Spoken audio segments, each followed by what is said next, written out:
Hello everyone, I'm the Enforcer, and welcome back to the day 464 Short War Summary. Make sure to like, comment, and subscribe, and support us on Patreon. The link is in the description below. In this first clip here, in the southern direction, near the Zaporizhia front line, we saw that the Ukrainians were able to hit and destroy a T-90M main battle tank. The T-90M is the rarest and most advanced main battle tank that is used in Russian frontline service, with only around 50 of the type in existence, and at this moment, around half of those have ended up being destroyed, somewhere around 25 to 30 of them. We can see this T-90M here beginning to become a roaring flame, letting us know that this tank will brew up and then burn out.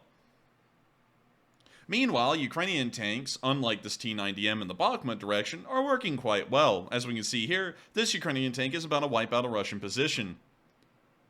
We can see it zoomed up and up close as the Ukrainian tank continues to inflict considerable damage on this Russian trenchwork and most likely wiping out the Russian forces inside of it.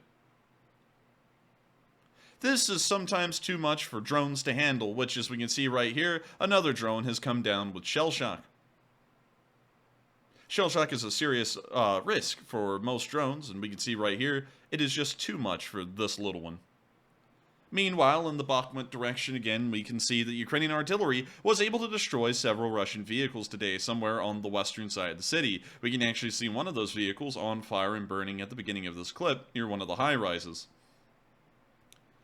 Russian casualties have actually been going down over the past few weeks, as Russian forces are no longer conducting the brutal frontline assaults that they were conducting a few weeks ago, and so their casualties have been diminishing. However, it does not stop them from being the victim of Ukrainian artillery attacks like we're seeing here in this video, which still account for a considerable amount of losses, with around 500 Russian soldiers being lost yesterday, along with an additional 10 supply trucks and around 9 armored personnel carriers. Artillery is still a major risk to Russian forces that find themselves anywhere within striking distance.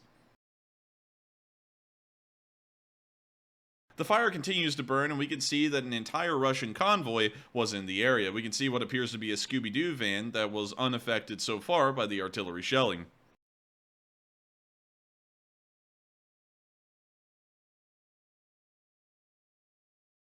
The vehicles continue to burn, and the building is now being engulfed with thick black smoke. If the crews of that convoy ran into that building to hide, they are most likely being choked out now by the incredibly noxious fumes.